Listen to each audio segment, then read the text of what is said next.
Cette conférence d'une dizaine de minutes a pour objectif de vous permettre de mieux comprendre les mots d'eau anglais. Pour rappel, les mots d'eau sont au nombre de 5. Will, can, may, must, shall.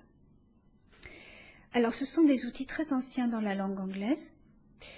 À une époque, ils avaient une terminaison et ils se conjuguaient et surtout, ils étaient porteurs de sens.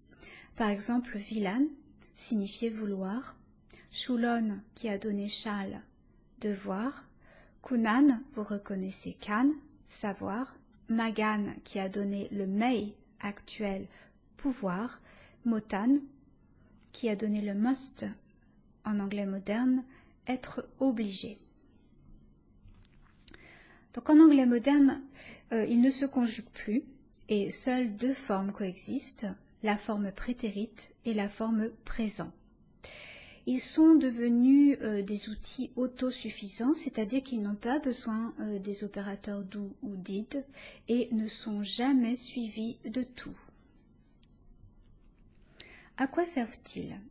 Ils sont très importants car ils permettent à la personne qui s'exprime, c'est-à-dire l'énonciateur, de donner son avis sur quelqu'un ou sur un événement et de nuancer cet avis. Par exemple, she must be operated on. She may be operated on. She will be operated on. She can be operated on. She must be operated on. Elle doit être opérée. She may be. Il se peut que. She will be. Elle va être opérée. She can be. Elle peut être opérée. Un modal a donc deux pôles. Il va pouvoir porter sur quelqu'un, c'est-à-dire sur un sujet grammatical, et c'est ce que, en linguistique, on va appeler le pôle pragmatique. C'est-à-dire que vous allez parler des droits d'une personne, de ses devoirs, de ses capacités, de ses interdits. He may, he must, he cannot. Dans votre deuxième pôle, vous allez parler d'un événement, c'est-à-dire une relation entre un sujet et un verbe et un complément que l'on appelle en linguistique le prédicat. On parlera alors du pôle assertif et donc vous allez exprimer la possibilité d'un événement, sa probabilité, la certitude que cet événement arrive, son impossibilité, etc. This can, may, must, cannot happen. Regardons chaque modal en détail. Commençons avec will. Will, would. L'anglais, comme les autres langues germaniques, est une langue sans futur. Will n'est donc pas un futur. Il permet effectivement dans certains cas d'exprimer l'avenir, mais ça n'est pas son rôle. Il va permettre d'ajouter une nuance d'évidence, tout ce qui est systématique, tout ce qui est naturel. Par exemple, oil will float, que l'on va traduire en français par l'huile, ça flotte. Iron will rust, le fer, ça rouille. You will be Dr. House, à tous les coups, vous êtes le Dr. House. I'll give you aspirin tonight. C'est tonight dans cet énoncé-là qui déclenche la traduction par le futur en français et non pas will. Dans sa forme prétérite, eh bien, c'est exactement la même chose. Il va permettre d'exprimer une systématicité. Et donc, when I was young, I would play doctor all the time. Lorsque j'étais jeune, je jouais au docteur tout le temps. Will, would peuvent, dans certains cas, exprimer la notion de volonté. Souvenez-vous, villan signifiait vouloir en vieil anglais. C'est donc un reste des temps anciens. The car won't start, que l'on va traduire en français par la voiture refuse de démarrer. Will you stay still? Voulez-vous bien rester calme? The patient would not take his pills last night. Le patient a refusé de prendre ses comprimés la nuit dernière. Je vous rappelle que a will, en anglais moderne, signifie un testament. Willy-nilly se traduit par bon gré, mal gré, et quelqu'un qui est willing, c'est quelqu'un qui est volontaire. Regardons à présent shall et son pendant prétérit should. Shall est un modal anciennement très fort puisqu'il signifiait devoir. Il permet désormais d'ajouter une nuance de garantie sur quelque chose qui n'est pas évident. He shall pay for it. Il paiera pour ce qu'il a fait. Et de suggestion lorsqu'il est dans un contexte de question. Shall we go or not? Should en est une version atténuée et la garantie est devenue plutôt conseil. You should operate. Vous devriez opérer. Regardons can et sa version prétérite could. Can, could ont toujours été associés à la notion de savoir. Souvenez-vous qu'unan signifiait savoir. He can read se traduit en français par il sait lire. He could read, il savait lire. Mais au cours des siècles, can, could ont dérivé vers la notion de possibilité, une possibilité qui est naturelle.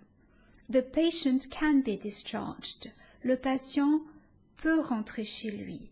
C'est normal, cela ne pose pas de problème particulier. Lorsqu'il est dans un contexte de négation, alors il permet d'exprimer une interdiction. The patient cannot be discharged. Le patient ne peut pas rentrer chez lui.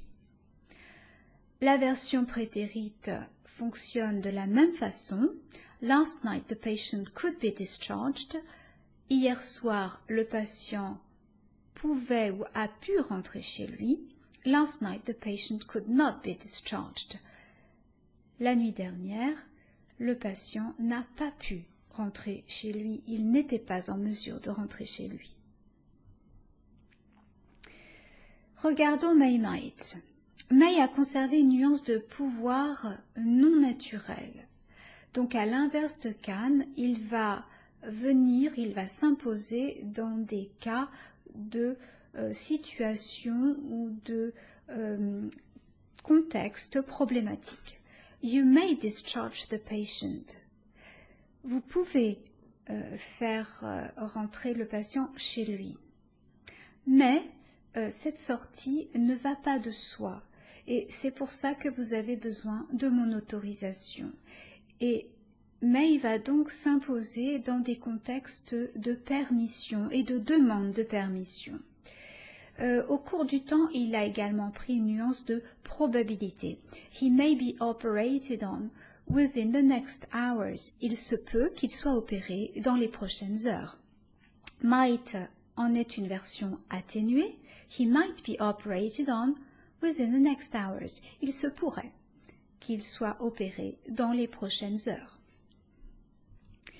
Voici un très bon exemple qui permet de mieux comprendre le jeu entre can et may.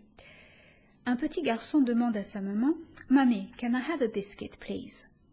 Et la maman répond, « No, you can't, but you may. » Alors, qu'est-ce que cela veut dire? Simplement, le petit garçon a posé la question avec can, c'est-à-dire une possibilité naturelle. Or, la maman lui dit, « Non, attention, ce n'est pas une possibilité naturelle.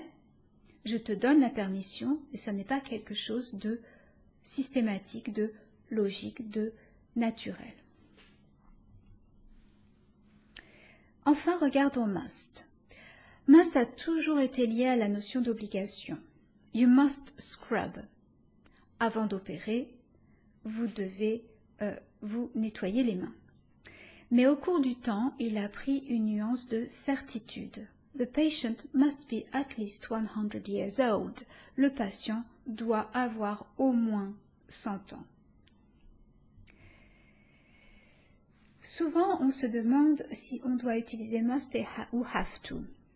Alors, je vous rappelle que have to n'est pas un modal. Vous voyez, il se conjugue et vous avez l'opérateur to. Par conséquent, on ne dit pas ce que l'on pense, mais ce que la situation voudrait qu'il soit fait lorsqu'on utilise have to. You have to scrub. Ce n'est pas moi qui le dis, mais la situation qui veut cœur. Donc tout dépend du message que vous souhaitez faire passer et de votre position. Alors, les modos, comme je vous l'ai dit, permettent de donner votre avis sur un événement ou sur une personne, et donc il est important de pouvoir donner son avis sur un événement passé. Par exemple, the patient must have been 100 years old. Le patient devait avoir 100 ans. Une phrase que vous allez prononcer si le patient est mort, par exemple, ou si le patient n'est plus hospitalisé.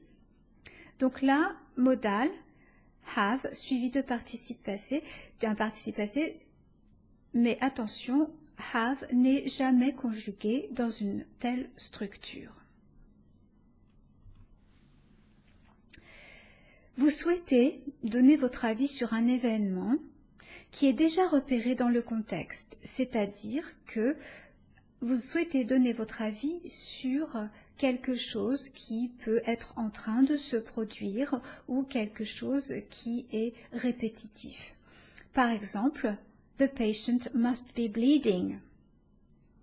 Le patient doit être en train de saigner.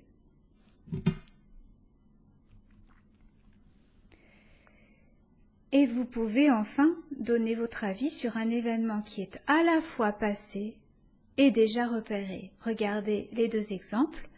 What can you have been doing all this time in the OR? Mais qu'as-tu bien pu fabriquer tout ce temps au bloc opératoire? Où vous voyez que vous donnez votre avis sur un événement passé, have been, mais sur un événement déjà repéré, doing. You must have been sleeping. Vous avez dû ou tu as dû dormir.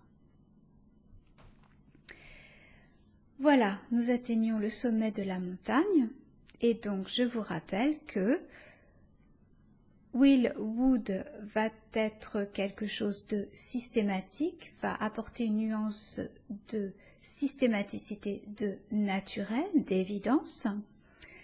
Can, could va être également, va également connoter cette idée de naturel, de non problématique, mais ajouter une idée de possibilité. Dans le carré, vous voyez non naturel, donc là, cela va concerner shall, should, où je vous disais donc que c'est un modal que vous allez utiliser dans des contextes problématiques, non évidents, de même que may, might, mais avec, là encore, en ajout une notion de possibilité. Et puis, vous allez avoir must qui, lui, va être lié à la notion d'obligation. Voilà, donc j'espère que vous avez compris comment fonctionnaient ces modaux.